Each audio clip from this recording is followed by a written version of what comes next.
and it's pretty interesting, man. It's not. It's weird because I felt like I was watching our childhood, kind of. It was interesting. Nice. Yeah.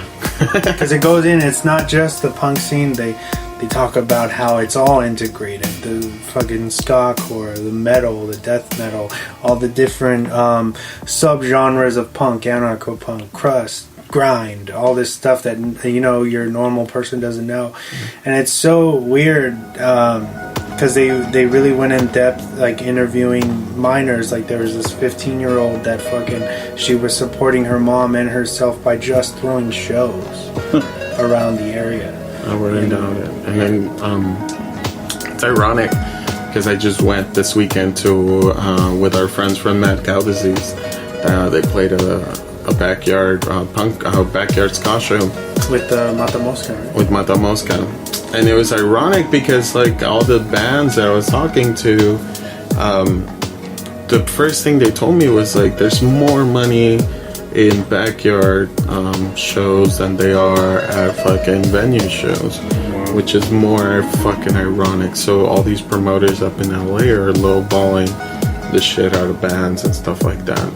And so of course you're gonna get lowball people who are trying to make more money at backyards than they are at regular venues, which is not regulated and shit. But you also run the danger of getting shut down, getting the police involved, and so it's a difficult business. But yeah, you could. I mean, I was one of those promoters where I used to get shut down most of the time and shit, and would have to pay out my pocket just to sustain my dream alive with pudding. But luckily, you know, you hit a stride where you are making money, where you're making hundreds of dollars and you're 16 years old and you're fucking doing that. And I can relate to you, that girl, and it's fucking crazy. But yeah, man, definitely check that out. That's an interesting fucking documentary. It's good. I know it won some awards, so yeah, check it out. It's on Prime right now. Los Punks. Not like stop and then come back. Like pause this shit and then go watch it and then come back. We support this message. Yes. 5, 4, 3, 2, 1. And now for the movie focus of the week. Alright, so this week Diego threw us a classic, The Karate Kid from 1984.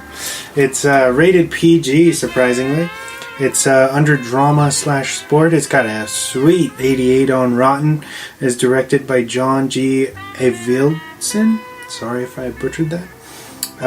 So for the synopsis, I wrote, after moving to Southern California against his will, young Daniel LaRusso finds himself being harassed by a group of martial artists at his high school. Daniel then befriends a maintenance man from this apartment complex, enter Mr. Miyagi, who ultimately trains and enters Daniel in a karate tournament to defeat his ruthless opponents with honor. Ooh, nice. Nice. I like it. It was good. So, Diego, tell us why. You were going to call me Danny. No. You really were going to call me Danny. You were going to call me Danny LaRusso, and you know it. Don't fucking call me that name. Don't you want It's Johnny, bro. Johnny, bro. It's Johnny. That's a real Karate Kid. So I kind of went on a Barney from How I Met Your Mother rant. All right, Johnny. Tell us why you picked this movie. I actually picked this movie because I haven't seen it in forever. When's the last time? The last time? If you could ballpark. When's the first time I came on this show? Back in October? House of a Thousand Corpses. Back in October? Episode 95, something like that. Yeah, so since then. Okay, so you saw it around then? Yeah. And also the reason is because the up-and-coming Cobra Kai Season 2 is about to drop. And we're too sweetened. If you don't know what that means, fuck you.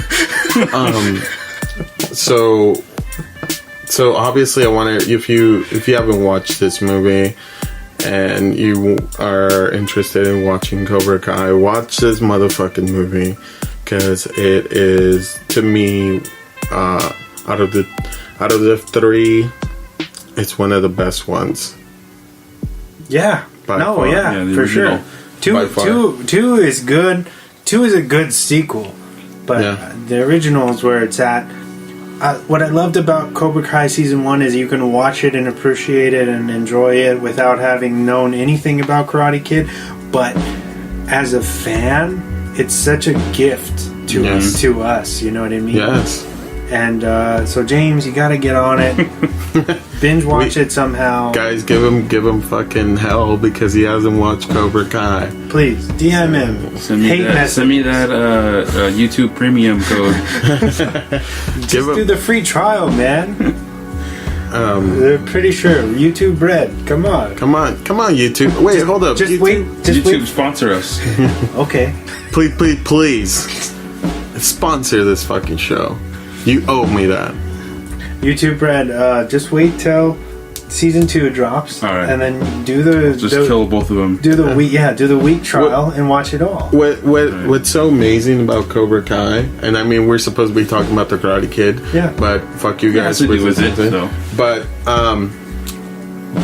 But what I would say about Cobra Kai, what's more fucking interesting about it, is that it's only 10 minutes long. It's not even all that long, dude. Yeah. Really? And those At episodes, the most 20 minutes. yeah, and those episodes are so fucking like their story is being told. There's like, and arc you is there, like, yeah. and you just like it leaves you wanting more and more and more. And that's what I love about Cobra Kai. That it's just like the story was told from a different perspective, and we got to see Danny LaRusso kind of become the heel here, and Johnny become the fucking baby face of this story, Underdog, the underdog. But at the end, we get a surprise at the end, which is fucking crazy, and which plays into season 2, which is it's going to be really interesting. And I'm hoping for what the theories are going around that it happens. And I wish, sorry, we're talking in It's fucking okay. riddles, but or me and this fool, and maybe 99% of the viewers who already watched this fucking show. But if you guys know what I'm talking about, you guys know about Silverman, and hopefully we get to see him in season 2. So, with that being said, yeah, man, you need to go check it out. It's fucking amazing. Obviously it's got like a 90 something, right? Or 80? For Cobra Kai? Yeah. I don't know off the top of my head. But, For Rotten Tomatoes, but it was like at 100 for a while. yeah, it was really amazing. But, you know, this is a story that kind of kicked it off. This is a story that a lot of 80s movies was kind of based on now. 100% still. Yeah, on Rotten 100%. Tomatoes. Whoa, 100%. There you go. 100%. So still. So I mean, and the Karate Kid is just, it's such a fast-paced movie. Yeah. That's what I noticed. It was so long, but it was just such a fast-paced movie that you're just like kind of left at the end, like, whoa, what the fuck? Like, It's weird because the end just ends. Yeah. There's no, like they're having a fucking barbecue or something, you know, celebrating that they won. But aside from them celebrating that they won at the very end, like, yeah, we won, and then it cuts to black. He literally wins a tournament and it ends with Mr. Miyagi. like a still of Mr. Miyagi, the classic 80s like outro to a film, but there's no like It's like fate to you black. don't even get to savor that win. He wins, and then you're like, it's like oh. 10 seconds later, and Roll those fucking credits. we don't have time. We ran out of film. Come on. We're over our 2-hour mark.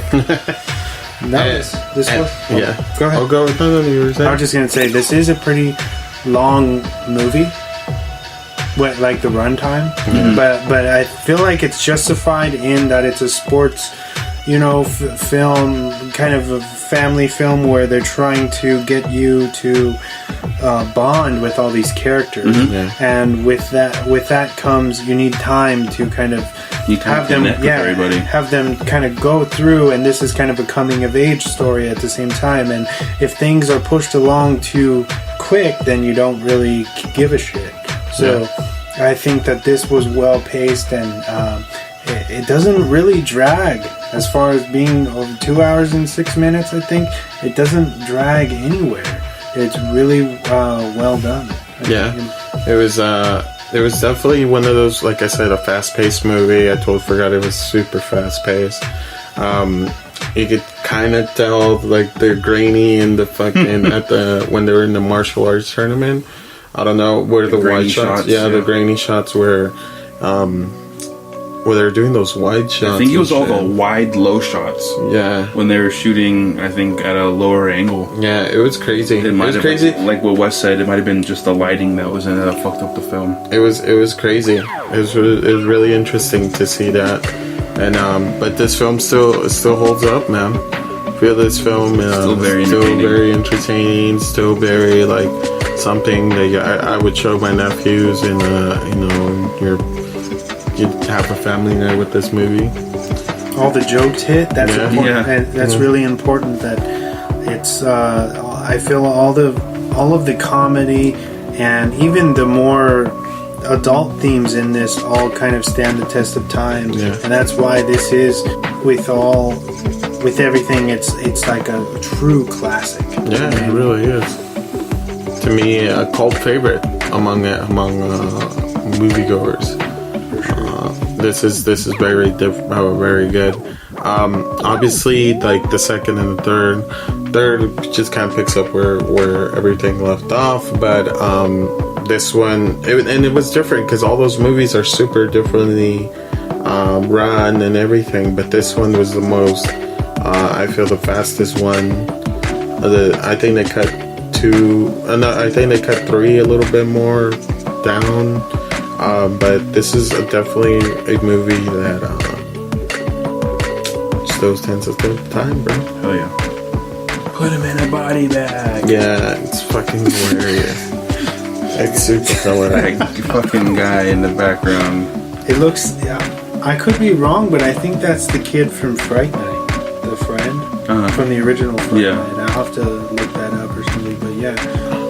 I would give this a 9. Okay. I would give this a 9 because of the storytelling. I think the way Pat fucking just does, and it's funny because I think me and you were watching the featurines before James got here, and they were talking about like not casting him because they're like, oh well, like from Happy Times, like what the fuck, like blah blah, like why are we casting this stand-up comic?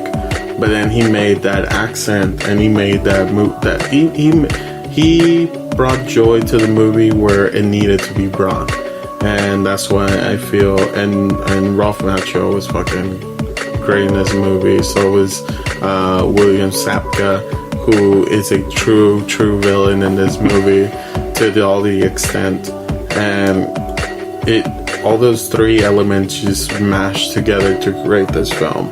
And I love it, and I give it a 9. I won't give it a 10 just because I feel it's too long for me. Okay. It is too long for me. It still is too long, even though I've watched fucking Avengers, and it's like a fucking 3-hour movie, or certain like Watchmen is a 3-hour movie. But I feel for the time it was made to the time like now. It's still, to me, I think it could have been shorter. I think it could have been done a little bit slower pace. But I'm just fucking nitpicking here at this point. And then again, I'm not making movies yet, but that's I still give it a 9, man. Nice. What'd you give it, Wes? You're rating this bad boy. So the Karate Kid was actually shown to me by my grandfather. Nice. He just came out here a little while ago.